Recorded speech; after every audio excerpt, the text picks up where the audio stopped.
Welcome back to Elevation Perspective. My name is Mark. Today we're starting a brand new series on the channel. We're doing previews of each division in Major League Baseball. We're going to start today with one of the more polarizing divisions in the sport today, the American League Central. The American League Central, of course, consists of the Twins, the Guardians, the Royals, the Tigers, and the White Sox. We'll start from the bottom and work our way up. Of course, we have to start off with the worst team in Major League history last year, the Chicago White Sox. In 2024, the White Sox were just impossibly bad. They were 41 and 121. The White Sox did not do a whole lot this offseason to install any kind of confidence in this team for 2025 either. They made a few kind of savvy veteran signings here with Mike Tauchman, Josh Rojas, Martin Perez. If some of these guys kind of pan out a little bit, they can trade them for a decent prospect toward the deadline. So pretty smart on that regard, but just looking at this team overall, it's not a very pretty sight. The 2025 projected lineup for these White Sox look like Mike Tauchman, Luis Robert Jr., Andrew Benintendi, Andrew Vaughn, Josh Rojas, Lennon Sosa, Miguel Vargas, Colston Montgomery, and Corey Lee.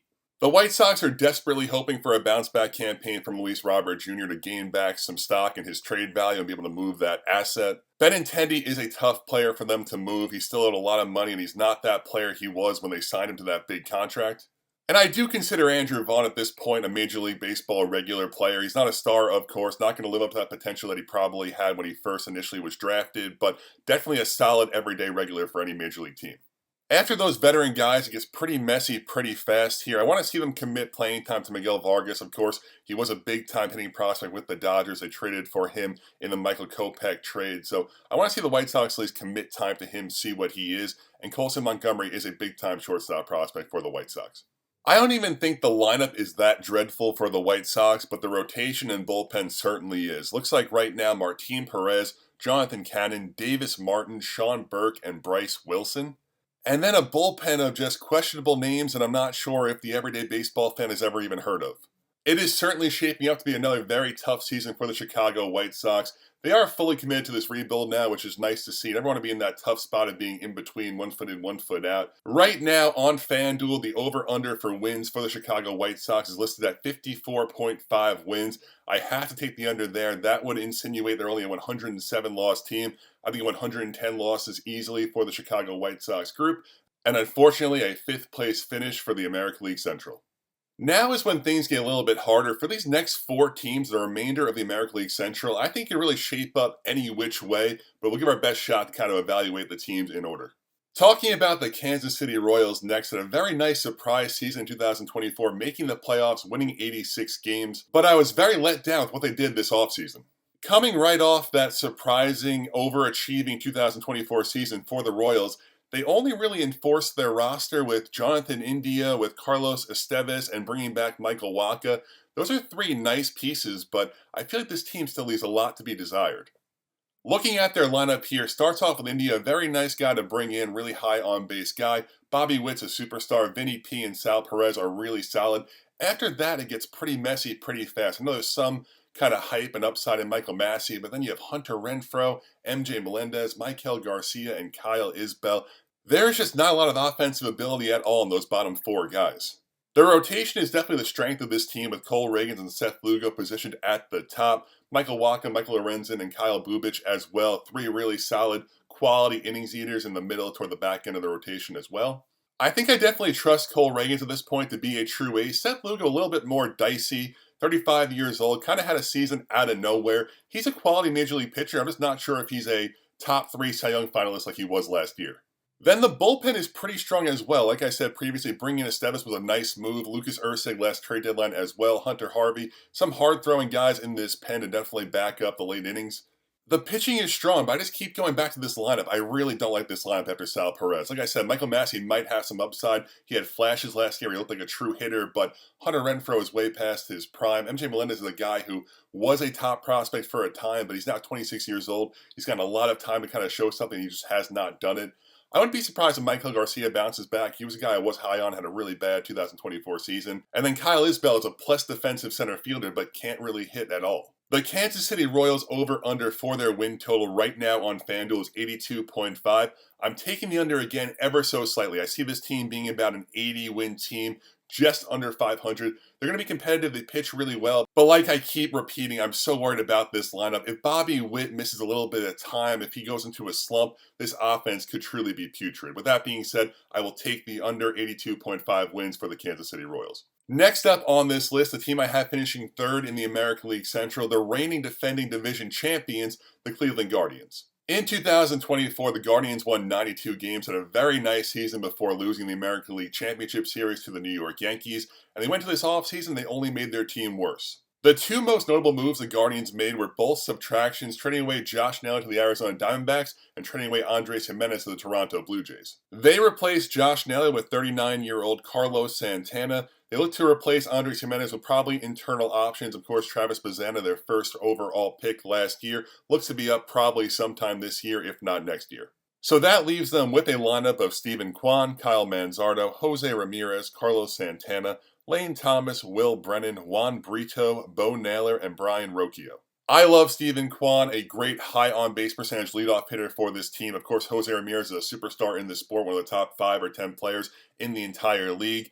After that, it's really dicey really fast. I do like Kyle Manzardo. I think he has a lot of upside. I want to see him get a real everyday role and see what he could contribute to this offense.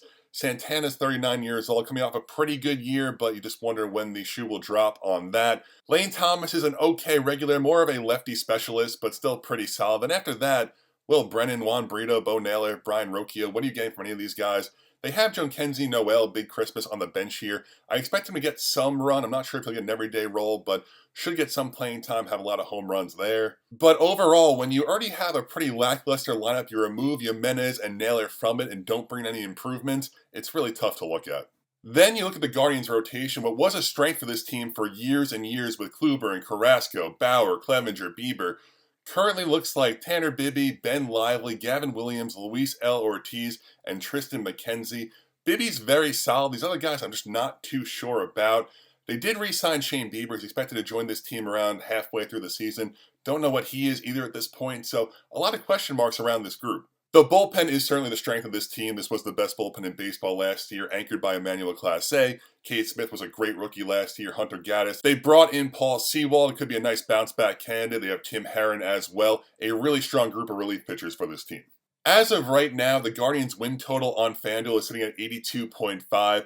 We're going to have our first over of the video here. I'm going to take the over 82.5 wins. I see this team winning about 84 to 85 games, right in the thick of the wild card / American League Central standings, but definitely taking the over on 82.5 for the Guardians. And coming in second place for me is the Detroit Tigers, coming off a great 2024 campaign, winning 86 games, getting a surprise wildcard spot, knocking out the Astros as well to advance the division series, and had a very busy, very productive offseason as well. In the offseason, the Tigers were able to bring in Gleyber Torres, bring in Alex Cobb, bring back Jack Flaherty, and bring in Tommy Kahnle. The lineup right now looks like Parker Meadows, Gleyber Torres, Riley Green, Kerry Carpenter, Matt Vierling, Colt Keith, Jace Young, Jake Rogers, and Trey Sweeney. I know this team wanted Bregman really badly, offered him a really nice deal. If they were to get Bregman, I think I would have probably put them in the first place spot. Would have been a really nice lineup.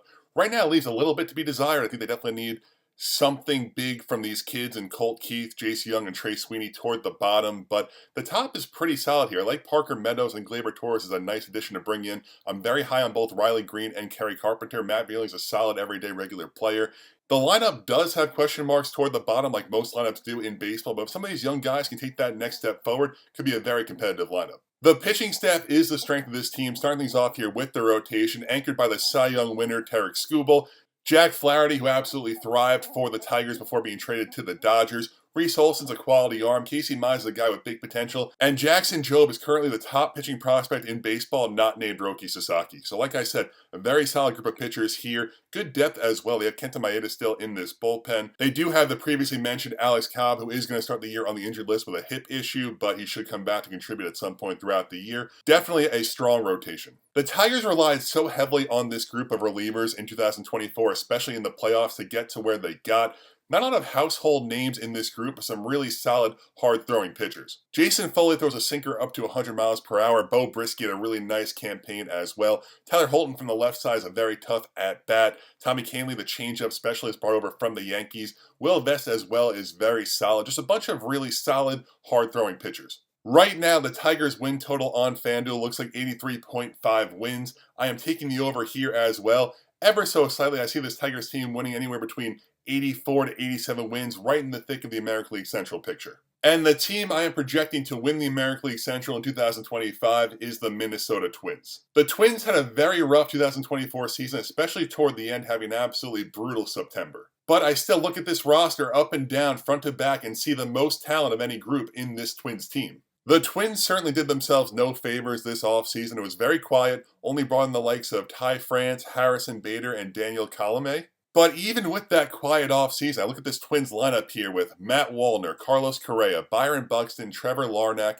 Royce Lewis, Willie Castro, Ryan Jeffers, Ty France, and Brooks Lee, and I see a lot of talent. The story will always be health for this group, especially the big three of Correa, Buxton, and Lewis, but Matt Wallner's a guy who I can see hit 40 home runs next year, truly. He hits the ball so hard, has incredible bat speed. Trevor Larnach looked to take that next step, still only 28 years old, and they have some guys toward the bottom here with Willie Castro, who was an all-star last year, a solid everyday regular. Ryan Jeffers has some big pop from the catcher position. Ty France is a guy who had a really poor year last year, but a really nice MLB hitter for a very long time with Seattle. Brooks Lee was a former top prospect as well. I feel like the Twins have a lot of good things going on in this lineup. Also not pictured here is Jose Miranda, Edward Julian, and Harrison Bader, three guys who should play a lot to help this lineup as well. Then you look at the Twins' rotation here, a really strong big three of Pablo Lopez, Joe Ryan, and Bailey Ober. I'm not thrilled with the bottom two here in Simeon Woods Richardson and Chris Paddock, but two guys I'm much higher on here are David Festa and Zebby Matthews. Two guys, Festa at 6'6", Matthews at 6'5", who had a small sample size in Major League Baseball last year. Both looked very impressive. I see them taking that 4 and 5 spot, if not out of spring, very early on this season. And the Twins' bullpen is a major strength as well. They probably have the toughest duo in all the bullpens in baseball with Joan Duran and Griffin Jax at the top there. Duran is just ridiculous, throwing 104 miles per hour with that crazy splitter as well. Jax had a breakout season as well. This was a guy who was rumored to go in the rotation, but wisely the Twins decided to keep him in the bullpen. After that, Cole Sands, Brock Stewart, Jorge Alcala, the previously mentioned Daniel Colomé, Michael Tonkin, a very strong overall bullpen for this Twins team. In 2024, the Twins only won 82 games. To me, that was a massive misjustice. That was an outlier. This is a much better team than that.